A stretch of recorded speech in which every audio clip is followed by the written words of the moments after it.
بسم اللہ الرحمن الرحیم۔ مشترکہ قربانی یا اجتماعی قربانی سے متعلق کچھ مسائل ذکر کیے تھے، اس میں ایک مسئلہ یہ بھی ہے کہ مشترکہ قربانی میں گوشت کس طریقے سے تقسیم کیا جائے۔ اس کی متعدد شکلیں ہیں، متعدد صورتیں ہیں۔ سب سے پہلی صورت یہ ہے کہ اگر ایک گائے یا بیل یا بھینس یا اونٹ میں 7 آدمی مل کر شریک ہوئے تو اس کے گوشت میں وہ سب کے سب لوگ شریک ہوں گے۔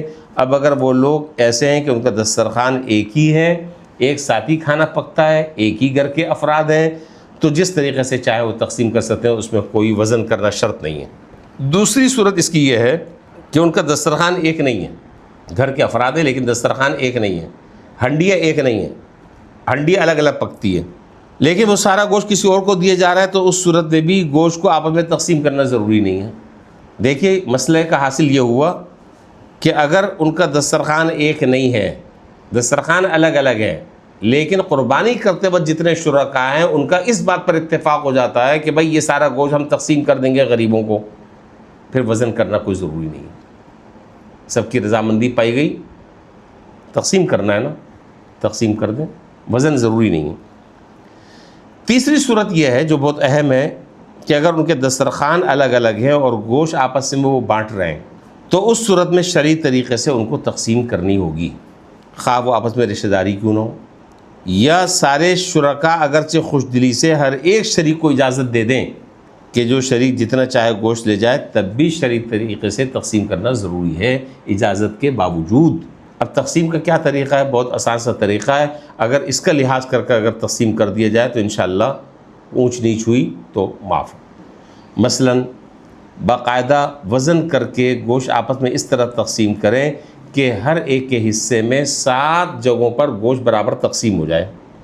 لیکن اگر گوشت تولنے کا انتظام نہ ہو یا وہ اس جھنجھٹ میں پڑنا نہ چاہتے ہوں، سمجھ رہے ہیں بات، یا ترازو کا انتظام نہیں ہے، یا وہ کہتے ہیں کہ بھائی کون یہ جھمیلے پالے گا، ہم ایسی اندازے سے تقسیم کر لیتے ہیں۔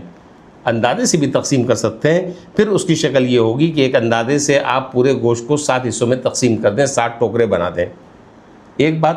دوسری بات یہ ہے کہ گائے کے جو 4 پائے ہیں، 4 ٹوکروں میں اور 4 حصوں میں ایک ایک پائے ڈال دیں۔ باقی کتنے حصے بچ گئے؟ 3 حصے بچ گئے۔ ایک میں آپ نے جو ہے وہ مغز رکھ دیا، ایک حصے میں آپ نے کلیجی رکھ دی، اور ایک حصے میں آپ نے یا کلیجی کے 7 ٹکڑے کر لیے وغیرہ وغیرہ۔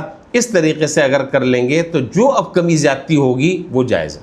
اندازے سے 7 حصے بنا لیے، 7 حصے بنانے کے بعد پھر آپ نے 4 پائے ایک ایک حصے میں کر لیے، کلیجی ایک کے حصے میں ڈال دی، یا فرض کریں کہ کلیجی کو بقیہ 3 حصوں میں الگ الگ کر دیا، ایک میں آپ نے مغز ڈال دیا اور گردے ڈال دیے۔ اب اگر وزن میں کمی پیشی ہوئی تو وہ جائز ہے۔ اللہ تعالی ہمیں اس کو سمجھ کر اس پر عمل کرنے کی توفیق عطا فرمائے۔ وآخر دعوانا الحمدللہ رب العالمین۔